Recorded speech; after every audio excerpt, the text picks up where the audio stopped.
मैं ऐसे नहीं मरूंगा। कुछ भी हो जाए, मैं बार बार जन्म लूंगा इस संसार में, ये बताने के लिए कि तुम नहीं, मैं था इस सृष्टि का सबसे महान धनुर्धारी योद्धा। और तुमने मुझे जिस छल और अन्याय से मारा है, उसका प्रतिशोध मैं लेकर रहूंगा। अर्जुन ने अपने गांडीव पर एक और तीर चढ़ाया और सूर्यपुत्र कर्ण के सीने पर चला दिया। वो तीर तेजी से हवा को चीरते हुए उनके शरीर में धंस गया और खून की लाल मोटी धार वहां से बहने लगी। कृष्ण, मुझे पता है तुम सब देख रहे हो। तुम तो खुद को भगवान कहते हो, तो फिर मैं इस छल और अन्याय का प्रतिशोध कैसे लूंगा? क्या तुम्हें नहीं लगता मुझे एक और मौका मिलना चाहिए अपनी योग्यता साबित करने का, सृष्टि में अपना नाम स्थापित करने का? मुझे नहीं चाहिए ये कथा जिसमें मैं अर्जुन के हाथों इस तरीके से मृत्यु को समर्पित हो जाऊं। कहो, बताओ, अगर मैंने थोड़ा सा भी धर्म किया है तो मेरी ये इच्छा पूरी हो। अगर कर्ण जीवित रहता तो बनता सारे युगों में सबसे महान, सबसे भयंकर, महाशक्तिशाली योद्धा। इससे पहले कि कर्ण कुछ और बोल पाते, उनके गले को एक और तीर चीर चुका था और इस तरह वीर अर्जुन के हाथों महावीर कर्ण का अंत हुआ। नहीं, ये मैंने बोला था। मैंने कभी ऐसा कुछ नहीं बोला। और ये कहानी, जितनी बार भी ये कहानी पढ़ता हूँ, टीवी पर देखता हूँ, सुनता हूँ, मेरा खून जलने लगता है। कौन है जिसने ये कहानी लिखी, वो भी ऐसे? अगर मुझे वो मिल जाए जिसने ये बात फैलाई थी, मैं इतना घमंड से बोला था। मेरी सारी इमेज घमंडी कर्ण बना दिया। किसी मेरे दुश्मन ने ही लिखी होगी और अब सब मान भी रहे हैं। और कृष्ण, तुमने ये जो खेल रचा है ना, मेरी इच्छा पूरी भी कर दी, लेकिन मुझे क्या बना दिया? अब किसी से कहूंगा कि मैं कर्ण माहेश्वरी, महाभारत के कर्ण का दूसरा जन्म हूं, तो कोई नहीं मानेगा, उल्टा हंसेगा। क्यों? क्योंकि मैंने जन्म तो लिया है, लेकिन अपने ही दुश्मन अर्जुन के वंश में। हद है। अब मैं कैसे पूरा करूं अपना वचन? मैं अगर इस दुनिया का सबसे बड़ा योद्धा बन भी गया, तब भी रहूंगा तो अर्जुन के वंश का ही हिस्सा। क्यों कृष्ण, क्यों? जब कर्ण माहेश्वरी को पता चला कि वो पिछले जन्म में महावीर कर्ण था, तब वो 10 साल का था और तभी से उसकी ये लड़ाई शुरू हो गई। उसका जन्म क्यों और कैसे अर्जुन के वंश में हुआ, ये एक रहस्य था जिसका पता शायद भगवान श्री कृष्ण को होगा। ये सोचकर कर्ण रोज कई बार कृष्ण को कोसता रहता था। दुनिया में इतने खानदान होंगे, लेकिन मैं अर्जुन के खानदान में फंसा हुआ हूं, और ऊपर से नाजायज वंश में। अब अगर कलयुग को हराना है तो पहले अपनों को ही मारना होगा। महाभारत फिर से। कर्ण की जगह कोई और होता तो अर्जुन के खानदान में जन्म लेकर गर्व महसूस कर रहा होता, लेकिन कर्ण के लिए ये मानना ही बहुत मुश्किल था, खासकर तब जब उसे अपनी पुरानी जिंदगी पूरी याद थी। द्वापर युग में भी वो हमेशा इसी बात से लड़ता रहता था कि वो अर्जुन से ज्यादा महान योद्धा है। महान अर्जुन। कर्ण ने अपना सिर उठाकर उस बड़ी सी कोठी के कमरे में देखा। सामने दीवार जितनी बड़ी पेंटिंग थी, किसी ने अपनी इमेजिनेशन से बनाई थी, अर्जुन की तस्वीर। इसी तस्वीर के आधार पर B.R. चोपड़ा ने अपने टीवी सीरियल महाभारत में अर्जुन का किरदार बनाया था। मुझे पता है अर्जुन, तुम ऐसे नहीं दिखते थे। कर्ण ने शीशा उठाया और खुद को देखना शुरू कर दिया। आज वो 18 का हो चुका था। 18 साल का एक लड़का जो अर्जुन की तरह बिल्कुल नहीं दिखता था, लेकिन क्योंकि उसके नाम के आगे माहेश्वरी लगा था, तो रगों में खून तो अर्जुन का ही था। पहले पहले कर्ण को लगा था कि ये सब उसके दिमाग का वहम है, लेकिन फिर ये एक्सेप्ट करने के सिवा उसके पास और कोई रास्ता नहीं था। अर्जुन का वंशज कर्ण, यानी कर्ण माहेश्वरी। अब कहानी ये भी है कि परीक्षित को इस दुनिया से गए हजारों साल बीत चुके हैं। भारत में कितने आक्रमण हुए, पूरी सिविलाइजेशन कहां से कहां पहुंच गई। उसमें इतने मिक्सअप हुए कि पूरा वंश 2 हिस्सों में बट गया। एक माहेश्वरी खानदान प्योर ब्लड यानी कि जायज, और दूसरा नाजायज। और कर्ण की किस्मत या कृष्ण का खेल कि कर्ण ने जन्म लिया नाजायज खानदान में। लेकिन इसका मतलब ये नहीं था कि ये वाला खानदान ऐसे ही किनारे पड़ा रहता था। बड़ी सी कोठी थी, जमींदार, मतलब अपने शहर के राजा की तरह वो लोग रहते थे। करण अभी अपनी कोठी के खुले आंगन में मिट्टी के अखाड़े के अंदर कसरत कर रहा था, लकड़ी की तलवार से। आज उसका वहां आखिरी दिन था। उसके पिता ईश्वर माहेश्वरी उसके सामने थे। ओह, फिर से नहीं। ईश्वर माहेश्वरी ने थकी आंखों से अपने 18 साल के बेटे को देखा, जो 5 साल की उम्र से रोज इस मिट्टी के मैदान में आकर अपनी ट्रेनिंग करता था। ईश्वर माहेश्वरी बचपन से करण की आंखों को देखकर डरते थे। हैवान है ये। करण का शरीर अपनी उम्र के मुकाबले बहुत सुडौल था। चौड़ा सीना, मजबूत हाथ, मजबूत बॉडी। इस समय वो अखाड़े में अपनी लकड़ी की तलवार चला रहा था, जो लकड़ी के पुतले से टकराकर चकनाचूर हो गई थी। सर, करण बाबा ने एक और तलवार तोड़ दी। मैं बस चला रहा था, अपने आप टूटी है। आपने देखा है ना पिताजी, मुझे असली हथियार चलाने दीजिए। कलयुग को ऐसे थोड़ी ना हरा पाऊंगा। अपना टाइम वेस्ट मत करो करण। कुछ ही दिनों में ब्लड लाइन सेरेमनी होगी। उसके बाद असली तलवार और कृष्ण की योगिक शक्तियाँ दोनों मिल जाएंगी। बस अपने आप को। कैसे करूं सब्र? मुझे आप नहीं समझेंगे पिताजी। करण ने एक हाथ से पुतले पर जोरदार वार किया। पुतले के परखच्चे उड़कर चारों तरफ बिखर गए। दे दीजिए ना असली तलवार, कल वैसे भी मुझे उन्हीं से लड़ना होगा। नियम। किसी को पता नहीं चलेगा। नियम। आप थोड़ा नियम तो तोड़ सकते हैं। माहेश्वरी खानदान अर्जुन का वंश है। अर्जुन की परंपरा नहीं तोड़ सकते। अर्जुन जैसे नियम नहीं तोड़ते थे। छल से उन्होंने कर्ण को नहीं मारा।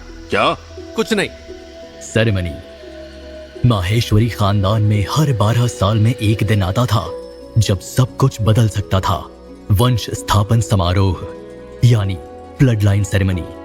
उस सेरेमनी में माहेश्वरी खानदान के सारे बच्चे इकट्ठा होते थे, जो अभी अभी 18 के हुए हों। जायज और नाजायज सब एक छिपे हुए प्राचीन महल में। कहते हैं कि वो महल परीक्षित ने कलयुग से बचने के लिए बनवाया था। सेरेमनी का कारण ये डिसाइड करने के लिए कि माहेश्वरी खानदान का अगला मुखिया कौन बनेगा जो कलयुग की काली शक्तियों से लोहा लेगा और कल्कि के आने तक सब कुछ बचा कर रखेगा। पता नहीं वंश के किस मुखिया ने यह फैसला लिया था कि जायज या नाजायज कोई भी मुखिया बन सकता है, बस उसे अपनी योग्यता साबित करनी होगी। आपको भी पता है पिताजी, कंपटीशन इतना साफ नहीं है। हम नाजायज वंश वालों को उससे पहले ना तो असली तलवार से सीखने देते हैं और ना ही हमारे पास यौगिक शक्तियां होंगी, जबकि जायज वंश वाले इतने ताकतवर होंगे कि हमें चुटकी में मिटा दें। ईश्वर माहेश्वरी को सब याद था। उन्हें इसी शर्म का सामना अपने 18वें जन्मदिन पर करना पड़ा था। मैंने कहा है कि तुम महान योद्धा बनने का सपना छोड़ दो। वो तो नहीं होगा। अर्जुन से भी महान योद्धा बनकर दिखाऊंगा। कल की आए ना आए, मैं कलयुग को खत्म करूंगा।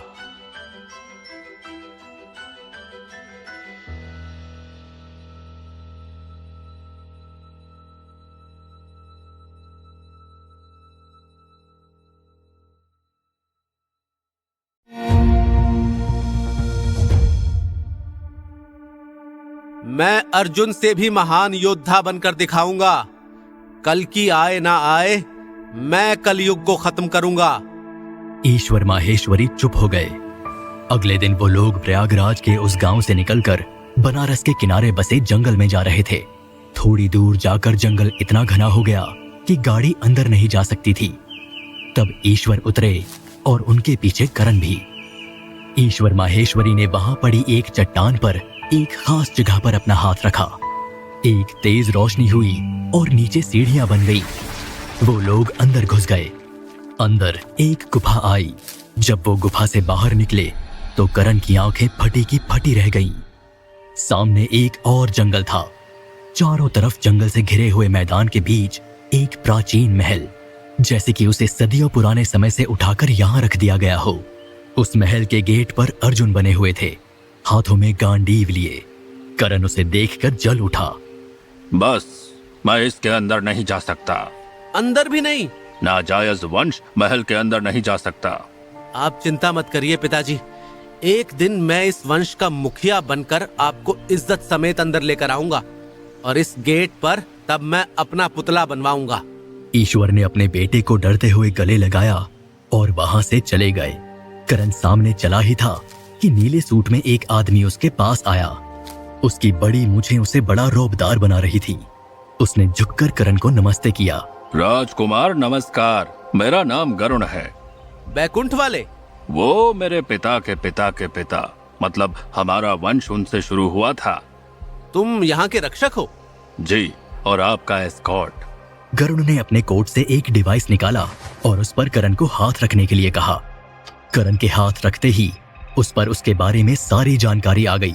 करण माहेश्वरी, ईश्वर माहेश्वरी के बेटे, नाजायज। ठीक है, चलिए। वो लोग गेट के अंदर घुस गए। अंदर बहुत बड़ा बागीचा था। वो लोग चलते ही जा रहे थे। करण ने रास्ते में गरुण से बात करना शुरू की। इस बार कितने लोग compete करेंगे? जहाँ तक मुझे पता है 6 लोग नाजायज खानदान से हैं, आपको मिलाकर, और 3 जायज खानदान से। 3 जायज? पहली रानी का एक बेटा और दूसरी रानी के दोनों जुड़वा।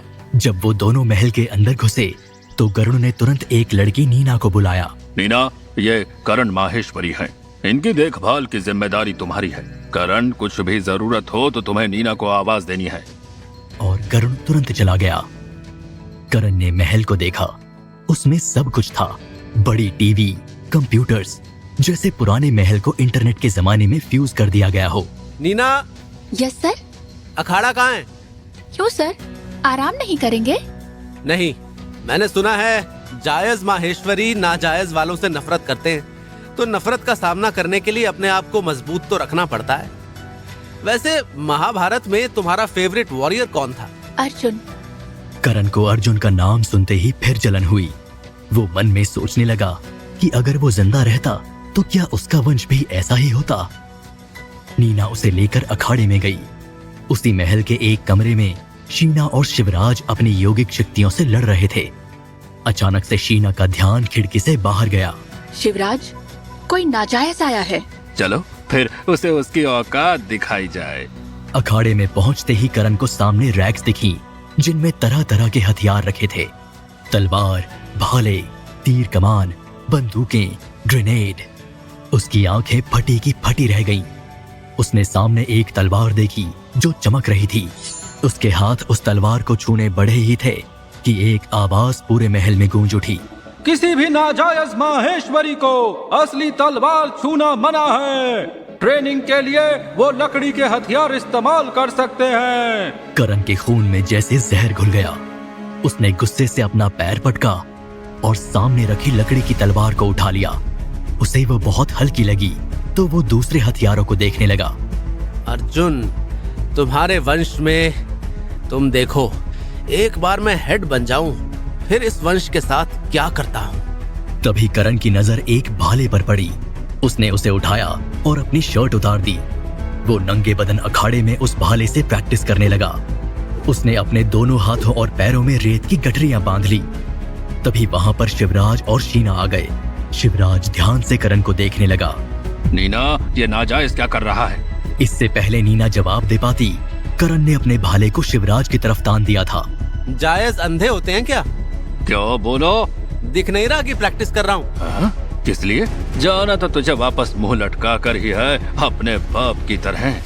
शिवराज बोल ही रहा था कि अगले पल उसके गालों के पास से वो भाला गुजर गया। शिवराज का खून खौल उठा। मेरा नाम करण माहेश्वरी है और मुझे मुंह लटकाना पसंद नहीं। माफी मांग। बदतमीजी तूने शुरू की। हमारे ही महल में आकर ये तेवर।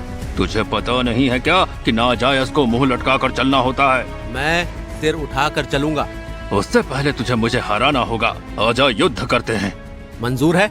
करण ने अपने हाथ पैरों में बंधे रेत के गट्ठर उतार दिए। Show off. मुझे तुम दोनों का नाम नहीं पता। मैं जायज शिवराज माहेश्वरी, ये मेरी बहन शीना माहेश्वरी। शीना ने एक रुमाल लिया और बीच में आकर खड़ी हो गई। दोनों योद्धा अपने अपने हथियार को चुनेंगे। करण ने अपना लकड़ी का भाला ले लिया और शिवराज ने असली तलवार। असली तलवार? क्यों, डर गया? सिर उठाकर चलना इतना आसान होता है क्या? शिवराज के हाथ में असली तलवार थी और करण के हाथ में लकड़ी का भाला। करण एक तरीके से हल्के पाले में था, लेकिन तब भी वो मुस्कुरा रहा था। शीना ने रुमाल को हाथ में उठा रखा था। उसने दोनों को अपने हथियारों को टकराने के लिए कहा। पुरानी परंपरा।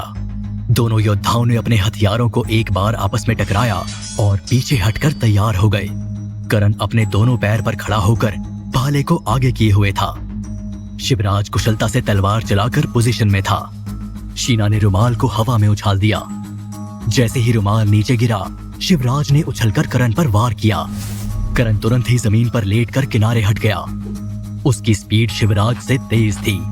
शिवराज पागलों की तरह करण पर एक के बाद एक वार किए जा रहा था और करण बहुत आसानी से उसके वारों से बच रहा था। उसे अच्छे से पता था कि एक भी बार तलवार लगने का मतलब है अपनी जान से हाथ धो देना। शिवराज कुशल योद्धा था।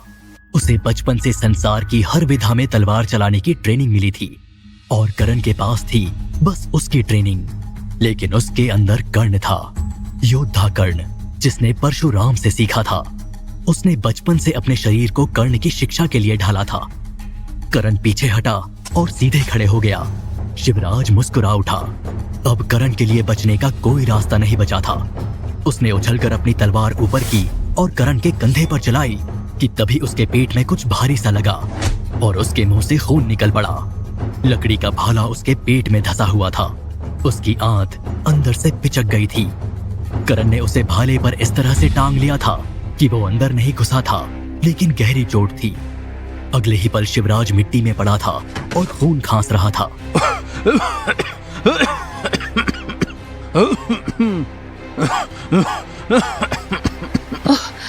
अगर ये असली का भाला होता तो? शीना को भी समझ में नहीं आया कि करण ने ये कैसे किया। सेकंड के 100वें हिस्से की तेजी से करण ने भाले को ऊपर कर दिया था और इतनी सफाई से शिवराज के उस हिस्से पर वार किया था कि उसे कुछ ज्यादा नुकसान न हो। अगर ये चाहता तो शिवराज अभी। शिवराज दर्द से दोहरा होकर खांस रहा था। नौकर तुरंत दौड़कर आए। करण चुप खड़ा था। उसने शिवराज की आंखों में देखा। मैं जीत गया।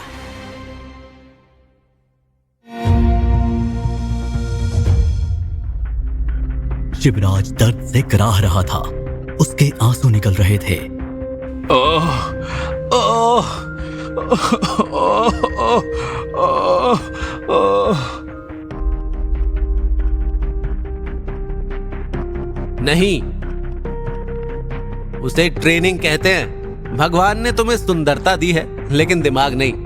नौकर शिवराज को उठाकर ले जा रहे थे और करण अकेले में सोच रहा था तो शिवराज बहुत तेज, उसकी योग शक्तियां बहुत खास हैं, उसकी स्पीड। अगर मैं थोड़ी सी भी देर करता तो अभी स्वर्ग में होता। और फिर उस अर्जुन की क्या वंशज पैदा किए हैं। राजकुमार करण, गरुण जी, ये मैं क्या देख कर आ रहा हूँ? जो सामने रहा होगा। आपने राजकुमार शिवराज पर हमला किया। आपको पता है ना, वो जायस माहेश्वरी है। इसके बदले आपकी जान ली जा सकती है। यहाँ पर नीना थी, शीना थी और खुद शिवराज थे।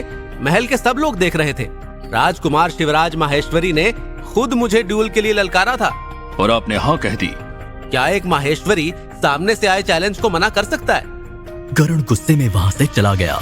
इधर महल के एक कमरे में क्या कहा? रानी अमृता ने गुस्से में सारा सामान फेंक दिया था। उनके सामने शिवराज के बदन पर मशीन लगी थी। 2 डॉक्टर उसके अंदर की चोट को चेक कर रहे थे। शिवराज की आंखें सूजी हुई थी। अमृता ने अपने हाथ को भींच लिया।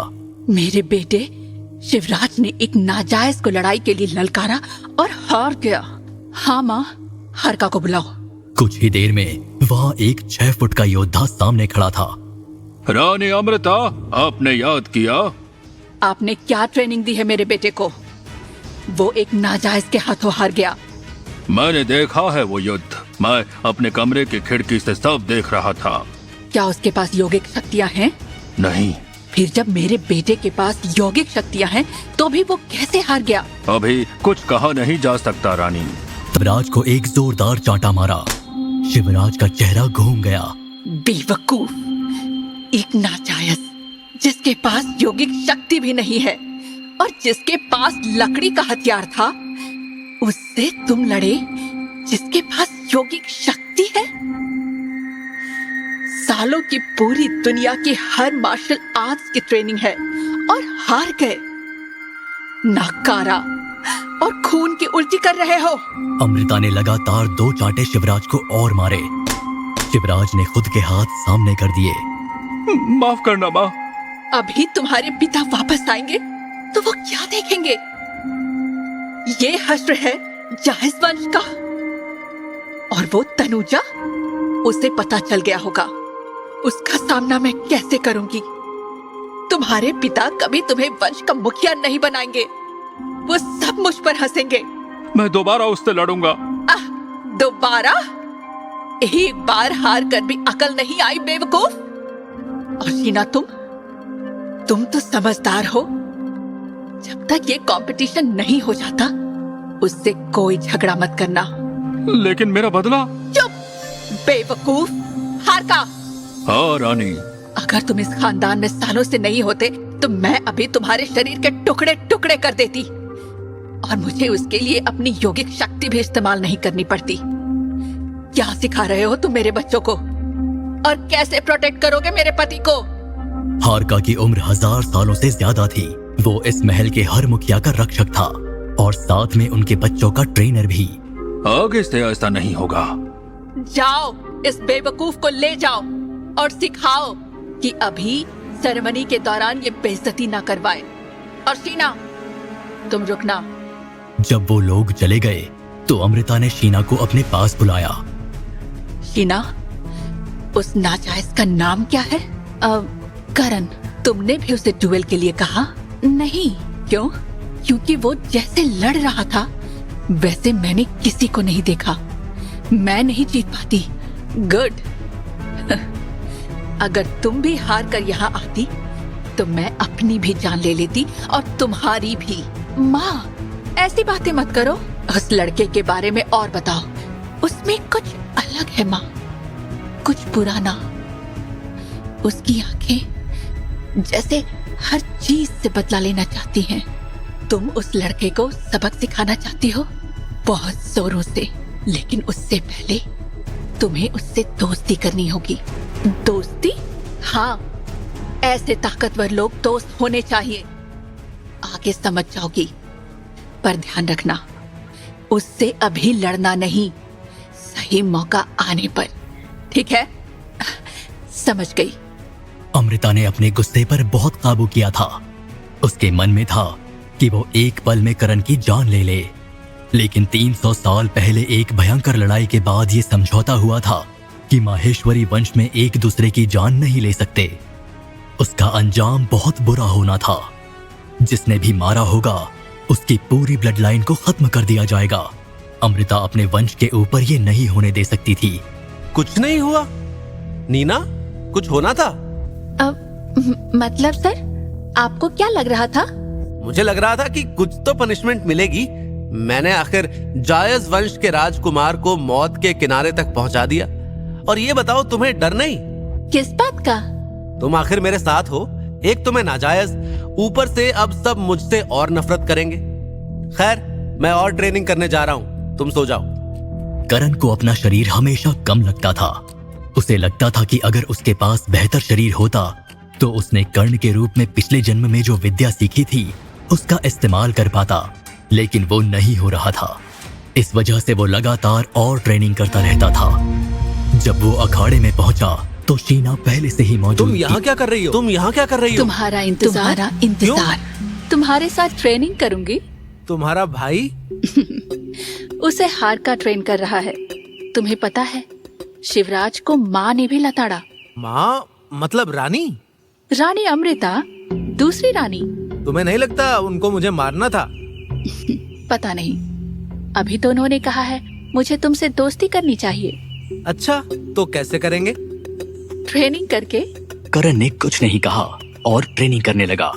उसकी स्पीड और पावर देखकर शीना को बार बार लगता कि उसके पास योगिक शक्तियां हैं। करण नॉर्मल आदमी से ज्यादा वजन उठाकर दौड़ लगा रहा था और शीना देख रही थी। सेरेमनी में क्या होता है? तुमने तो हर साल देखा होगा। हर बार अलग अलग होती है। पिछली बार जंगल भेजा गया था सबको। इस बार सुना है योगिक शक्तियों पर टेस्ट होगा। पर नाजायज के पास तो योगिक शक्तियां हैं ही नहीं।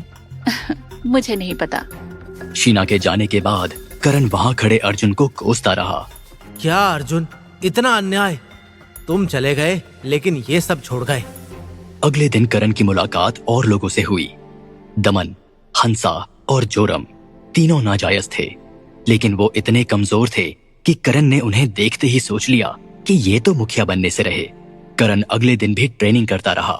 शीना उसके साथ ही थी जब उन्होंने एक आवाज सुनी। पिता आ गए। करण सर, वो बड़े सर आ गए हैं, हमें उनसे मिलने जाना होगा। जब करण वहां पहुंचा तो वो भी मुस्कुराए बिना नहीं रह सका। एक के बाद एक गाड़ियां सामने लगी थीं। किसी फिल्म स्टार की तरह विशाल माहेश्वरी अपनी गाड़ी से उतरे। उनके पीछे काले सूट में 100 लोग हाथों में तरह तरह के हथियार लेकर उतर रहे थे। सुनहरे कोट और पैंट में विशाल माहेश्वरी की फ्रेंच कट दाढ़ी थी। वो किसी मॉडल से कम नहीं लग रहे थे। हर कोई उनके सामने सिर झुकाकर खड़ा था और उनके ठीक सामने थी 2 खूबसूरत औरतें, रानी अमृता और रानी तनुजा। उनका टीका होने के बाद सब अंदर चले गए। उनके पीछे उनके 100 बॉडीगार्ड भी चल रहे थे। तो ये हैं विशाल माहेश्वरी, अर्जुन के वंश के अभी के राजा। कुछ देर में करण शीना के साथ महल के सबसे बड़े कमरे में था। डाइनिंग टेबल सजी हुई थी। विशाल माहेश्वरी, उनके छोटे भाई और उन सबकी रानियां बच्चों के साथ बैठी थीं। सबसे पीछे की तरफ नाजायज बच्चे बैठे थे। करण ने शीना का साथ छोड़ा था और एक लड़के के पास बैठ गया था जो कि नाजायज था। स्वागत है महान अर्जुन, महान पांडव के वंश के हम आज भी कलयुग से लड़ रहे हैं। आप सब भगवान कृष्ण की दया से अर्जुन के वंश में जन्मे हैं। अब आपको स्वर्ग जाने से कोई नहीं रोक सकता, लेकिन उससे पहले हमें अपनी पृथ्वी पर पैदा होने का दायित्व पूरा करना है। ये सेरेमनी हर 12 साल में होती है और आज हम सब यहाँ इकट्ठा हैं। बाकी सबको तो मैं जानता हूँ, लेकिन तुम नौजवान, तुम कौन हो? करण ने देखा विशाल की उंगली उसके ऊपर है। मैं प्रयागराज से ईश्वर माहेश्वरी का बेटा करण माहेश्वरी। ईश्वर माहेश्वरी के नाम पर विशाल के चेहरे पर हल्की सी हंसी आ गई। करण को ये देखकर थोड़ा गुस्सा तो आया, लेकिन वो उसे पी गया। करण की आंखें लगातार विशाल माहेश्वरी को देख रही थी और तभी विशाल माहेश्वरी ने बोलना चालू किया। मैं 3 साल से बाहर था, कलयुग की काली शक्तियों से लड़ते हुए, और फिर आज के दिन आया हूँ और मेरे साथ एक खास इंसान है। इंसान कहना तो उन्हें गलत होगा। करण की नजर तुरंत विशाल के पड़ोस में बैठे एक आदमी पर गई, जिसके सिर पर एक डिवाइस लगा हुआ था। उसकी एक आंख रोबोटिक थी। मैं चाहता हूँ वो खुद ही बोले। प्यारे बच्चों, तुमसे मिलकर बहुत अच्छा लगा। मेरा नाम है लोचन और मैं लाल इमारत का मुखिया काली हूँ। इमारत। अचानक से सबके बीच सन्नाटा छा गया। लाल इमारत, मतलब आप योगिक गुरु लोचन हैं? करण की खुद की सांसें भारी हो गई। उसने बचपन से ये कहानी सुनी थी। कलयुग के आने के बाद परीक्षित ने दुनिया को बचाने के लिए 4 इमारतें बनवाई थी। चारों के रंग अलग अलग थे, लाल, नीली, हरी और सफेद। वो इमारत क्या, टावर थे जो भारत को चारों कोनों से घेरे थे और उसकी रक्षा करते थे। लेकिन अभी 300 साल पहले एक और टावर सामने आया था। भोपाल के बीच में, ठीक भारत के बीचों बीच। हर टावर की रक्षा एक योगिक गुरु करते थे, जिनका काम था माहेश्वरी वंश के राजा के साथ मिलकर कलयुग की शक्तियों को रोकना। कर्ण, कर्ण, कर्ण, जी। तुम ठीक हो? करण ने देखा तो सब उसे ही देख रहे थे। एक पल को वो कहीं खो गया था और उसे लोचन के मुंह से सुनाई दे रहा था कि वो उसे कर्ण कह रहे थे। कर्ण मन में सोचने लगा था कि क्या लोचन समझ रहे हैं कि वो असल में कर्ण का पुनर्जन्म है। मैंने आज एक बात सुनी। जी, क्या? अमृता के बेटे शिवराज ने तुम्हारी और तुम्हारे पिता की बेइज्जती की। वो तो सॉर्ट हो गया। हाँ, तुम जीत गए। अगर मैं हार भी जाता तब भी मेरे मन में कोई मैल नहीं रहता। मैं सम्मान बचाने के लिए लड़ रहा था और हार गया, बस बात खत्म। मैच्योर शिवराज। हाँ पिताजी, तुम हार गए और तुमने करण से माफी भी नहीं मांगी। जी। तुम एक माहेश्वरी हो, पांडवों के वंशज। अर्जुन का खून तुम्हारी रगों में बहता है और उसके बाद भी ये सुलूक। जी सॉरी करण। चलो, ये हुआ। करण, मैं तुम्हारे पिता से नहीं मिला। वो गांव में रहते हैं। तुमने अपनी ट्रेनिंग उनसे ली है? थोड़ी, और थोड़ी खुद से। बढ़िया। लोचन जी, इस बार की सेरेमनी मजेदार होगी लग रहा है। तो ठीक है, आप सबको पता है कि हम साथ में क्यों बैठे हैं। मैं अभी सेरेमनी के बारे में आप सबको बताऊंगा। हर 12 साल में ये सेरेमनी होती है। अर्जुन के वंश का अगला मुखिया चुनने के लिए। मुखिया होने के नाते यह मेरी जिम्मेदारी है कि मैं इसकी देख रेख करूं। इस बार वैसे भी मेरे खुद के 3 बच्चे इसमें हिस्सा लेंगे, लेकिन मैंने हमेशा से माना है कि यह सेरेमनी पक्षपात करती है, क्योंकि नाजायज बच्चों को शुरुआत से वैसी ट्रेनिंग नहीं मिलती जैसी जायज बच्चों को मिलती है। उनके पास ना तो असली तलवारें होती हैं और ना ही यौगिक शक्ति। ऐसे में सबको पता है कि कौन जीतेगा। इसी वजह से कोई भी नाजायज आज तक मुखिया नहीं बना है। लेकिन अब वक्त बदल गया है। हम 21st सेंचुरी में हैं। हमें मॉडर्न होने की जरूरत है। इसलिए एक्सक्लूसिव ना होकर मैंने बाहर की मदद लेना ठीक समझा, और इसीलिए मैं लोचन यहाँ पर हूँ। बच्चों, विशाल ने बहुत लंबी स्पीच दे दी, लेकिन अब ध्यान से सुनो। अब से 4 दिन में ये सेरेमनी शुरू होगी और मैं अपनी शक्तियों से, जिसे आजकल के लोग जादू कहते हैं, उसकी मदद से इस जंगल में एक मेज बनाऊंगा, एक पहेली। तुम सब उस पहेली में अलग अलग दिशा से घुसोगे। अंदर हमारी सभ्यता के सबसे खूंखार हथियारे और राक्षस मिलेंगे। लेकिन चिंता की बात नहीं, वो तुम्हारी जान नहीं लेंगे, लेकिन होंगे असली। मतलब अगर किसी राक्षस ने तुम्हारा पैर काट लिया तो जब तक तुम पहेली में रहोगे तुम्हारा पैर कटा रहेगा। दर्द भी उतना होगा, लेकिन पहेली के खत्म होते ही तुम ठीक हो जाओगे। अब सुनो, करना क्या है। अंदर घुसकर जाल, धोखे और हथियारों से बचते हुए तुम्हें पहेली के बीच में पहुंचना है, कलयुग? जहां मिलेगा मतलब कलयुग जितना शक्तिशाली राक्षस, उसे कैसे हराएंगे? मारकर। जो भी उसे मार देगा वही बनेगा अगला मुखिया। इसके बाद सबने खाना खत्म किया। अगले 4 दिन चारों तरफ शोर होता रहा। जायज और नाजायज में एक दूरी थी। केवल शीना करण से बात करती थी। बाकी नाजायज बच्चे भी करण से थोड़ा डरते थे। वो पूरा दिन ट्रेनिंग ही करता रहता था। तीसरी रात नाजायज में से 2 लोग उसके पास गए, दिया और गुन्नार। करण, हमें एक टीम बना लेनी चाहिए। मतलब? हम तीनों अगर साथ में रहेंगे तो इस पहेली को सुलझा सकते हैं। अकेले कोई चांस नहीं है। तुम्हें लगता है मैं अकेले नहीं हरा सकता? हम बस इतना कह रहे हैं कि भले क्रेडिट तुम ले लेना, लेकिन अगर मदद की जरूरत पड़े तो हमें करने देना। क्यों? क्योंकि आज तक के इतिहास में किसी भी नाजायज ने ये सेरेमनी नहीं जीती है। एक बार वो बनना बहुत जरूरी है। अभी मुझे सोने दो, कल सोचूंगा। करण बाद में उनकी बातें सोचता रहा। दूसरी तरफ अमृता परेशान थी, क्योंकि अलग अलग दिशा से पहेली में घुसने का मतलब था कि उसके बच्चे एक दूसरे की मदद नहीं कर सकते। इस वजह से सबके पास अपने ऊपर निर्भर होने के अलावा कोई रास्ता नहीं था। मुझे कैसे भी करके अपने बच्चों को जिताना होगा, लेकिन कैसे? अगले दिन सभी एक जगह इकट्ठा थे। ठीक है बच्चों, आज से सेरेमनी शुरू होगी। उससे पहले सब मुझे बताओ कि तुम्हें कौन सा हथियार चाहिए, और मैं वो हथियार तुम्हें दूंगा। लेकिन याद रखना, वो तभी तक काम करेगा जब तक उसकी शेप को कोई दिक्कत नहीं होती। मुझे एक जानवर चाहिए। कोई भी जिंदा चीज नहीं मिलेगी। क्यों? आप बना नहीं सकते? बना तो सब सकते हैं, लेकिन वो नियम के विरुद्ध है। किसी भी जीवित चीज का निर्माण केवल भगवान कर सकते हैं। यौगिक शक्तियाँ इसके लिए नहीं हैं। अब सब आंखें बंद करके अपने हाथ आगे करो और जैसा भी हथियार तुम्हें चाहिए उसकी साफ साफ तस्वीर अपने मन में सोचो, और वही हथियार तुम्हारे सामने बन जाएगा। उससे पहले तुम्हें बस अपने हाथ में इस मिट्टी को लेना होगा। लोचन ने मिट्टी का एक ढेला सबके हाथ में दे दिया। कुछ ही देर में सबको अपने हाथों में चिंगारी महसूस हो रही थी। दिया के एक हाथ में भाला था। शीना और शिवराज के हाथ में तलवार थी। शीना की पतली और शिवराज की भारी। प्रथम के हाथ में बहुत ही नॉर्मल सी तलवार थी, जिसके दोनों तरफ धार थी। करण ने अपने हाथ में एक छोटी तलवार और ढाल देखी। तुमने भाला क्यों नहीं लिया?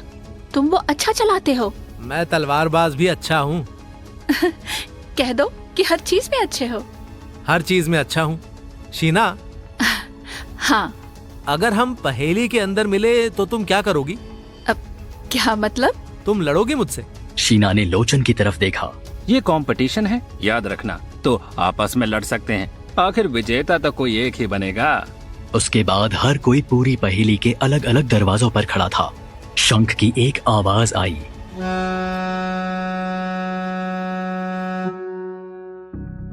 और 9 के 9 लोग एक साथ अंदर घुसे। जैसे ही करण अंदर घुसा, उसके पीछे का दरवाजा बंद हो गया और गुप्त अंधेरा छा गया। करण ने आवाज देकर देखा तो कोई आवाज वापस नहीं आ रही थी। करण पूरी तरह से सतर्क था। गुरु परशुराम मदद करें। करण ने अपने पूर्व जन्म के गुरु को याद किया और तलवार ढाल को पकड़कर आगे बढ़ना शुरू कर दिया। उसने सबसे पहले अपनी सांसों को धीमा किया और अपने हर सेंस को तेज कर दिया। अब उसे सब कुछ बहुत बारीकी से महसूस हो रहा था। एक पत्ती का हिलना भी वो महसूस कर सकता था। ये पहेली 18 साल के बच्चों के लिए है। इसे तो मैं आसानी से पार कर जाऊंगा। एक बार बस मुखिया बन जाऊं, फिर अर्जुन को बताता हूं। ये क्या? ये महक तेल जैसी। करण उस महक का पीछा करते हुए आगे बढ़ा। आगे 2 रास्ते बटे हुए थे। दोनों एक जैसे दिख रहे थे, लेकिन बाईं ओर से महक तेज आ रही थी। वो बाएं रास्ते पर ही बढ़ गया। 1 कदम, 2 कदम, तीसरा कदम। वो हर कदम बहुत ध्यान से रख रहा था। अचानक से उस पर दीवार के सामने से तीर चलने शुरू हो गए। करण ने बिना अपना धीरज खोए नीचे बैठकर ढाल को ऊपर कर दिया। तीर उसकी ढाल से टकराकर नीचे गिरने लगे। तीर लगातार चल रहे थे तो करण पीछे बढ़ने लगा। ये तो आसान था। करण वापस उस तिराहे पर पहुंचा और दाहिनी तरफ बढ़ निकला। आगे बढ़कर उसे आग की 2 लौ दिखी जो हवा में हिल रही थीं। करण रुक गया। उस लौ के पास से अजीब सी महक आ रही थी। करण ने गहरी सांस ली और अपने पैर जमा दिए। वो लौ धीरे धीरे उसके पास बढ़ने लगी। करण ने तुरंत अपनी तलवार को ढाल पर रगड़ा, जिसकी चिंगारी से उसे लौ के पीछे का शरीर दिखा। 10 फुट ऊंचा एक भारी भरकम शरीर। उसकी आंखों में लौ जल रही थी और उसके सिर पर बड़े बड़े सींग थे। महिषासुर। ठीक है, ये असली नहीं है। वो असली नहीं था, लेकिन उससे उठती महक और उसके सामने खुद को जरा सा देखकर करण की सांसें भारी हो रही थीं। महिषासुर का एक एक कदम जमीन को कपा रहा था। महिषासुर का सिर एक भैंसे की तरह था, जिससे सोने की नथ चमक रही थी। उसकी सांसों से चिंगारी निकल रही थी। पेड़ के तने जितने मोटे हाथ करण को पीसने के लिए काफी थे। करण लगातार उससे बचने का रास्ता सोच रहा था। पहला मुकाबला ही इससे। पिछली बार 2 माँ दुर्गा थीं, लेकिन अब मैं कैसे? करण, आराम से। गुरु परशुराम की विद्या याद कर। इस जन्म में तो शाप नहीं होगा ना? करण उस श्राप को याद कर रहा था, जिसके चलते वो अर्जुन का मुकाबला करते हुए अपनी शक्तियों को भूल गया था। लेकिन इस जन्म में उसे वो सब याद था। लेकिन करण का शरीर कर्ण के ज्ञान की शक्ति को अभी सहन नहीं कर पाता, तो उसके पास अपने लड़ने की समझ थी। वो धीमे धीमे पीछे बढ़ रहा था। महिषासुर भी लगातार उसकी तरफ बढ़ रहा था। करण ने पहले ही भांप लिया था कि पीछे 10 कदम पर दीवार है, और अचानक से उसने आगे गुलाटी मार दी। अपनी ढाल का सहारा लेकर उसने गुलाटी मारी और दाहिने हाथ से तलवार को बस फैला दिया। पैनी तलवार महिषासुर के घुटने के नीचे मांस को फाड़ती हुई चली गई। महिषासुर की चीख चारों तरफ गूंज उठी। इससे पहले कि करण उठ पाता, उसने उम्मीद भी नहीं की थी कि वो चीज उससे आकर लगी और वो कई फुट दूर जाकर गिर पड़ा। उसके मुंह से थूक निकल पड़ा। उसके सीने में जबरदस्त दर्द होने लगा। कमबख्त ध्यान ही नहीं दिया कि महिषासुर की पूंछ भी होगी। करण को लगा था कि पैरों में ऐसे वार करने से वो गिर पड़ेगा, लेकिन महिषासुर अब दौड़ते हुए उसकी तरफ आ रहा था, पूरी तेजी से, अपने सींग आगे किए। ढाल उसे नहीं रोक सकती थी। करण जल्दी से अपने पैरों पर खड़ा हुआ और दोनों तरफ की दीवारों को देखने लगा। बेटे, अब नहीं बचेगा। करण ने गुरु परशुराम को याद किया, और जब महिषासुर 2 कदम दूर था, उसने अपनी स्पीड और फुर्ती का खेल दिखाते हुए एक दीवार के सहारे दूसरी दीवार पर छलांग मारी, और ऐसे वो महिषासुर की लंबाई से ऊपर पहुंच गया। उसकी दोनों टांगों के बीच से महिषासुर अपनी स्पीड के कारण बिना रुके निकल रहा था। जब करण ने तलवार नीचे कर चला दी, महिषासुर की गर्दन के पीछे से खून की धार निकल पड़ी। वो सामने दीवार से टकरा गया। करण जब जमीन पर आया तो महिषासुर दर्द से चीख रहा था। महिषासुर ने पलटकर उसके ऊपर मुक्के चलाना शुरू कर दिए। करण को उम्मीद नहीं थी कि इतने भारी भरकम शरीर के अंदर इतनी स्पीड हो सकती है। वो लगातार उनसे बच रहा था। एक मुक्का जब उसके चेहरे की तरफ आ रहा था तो जल्दबाजी में करण ने ढाल ऊपर कर दी और वो ढाल समेत पीछे जा गिरा। उसकी नाक से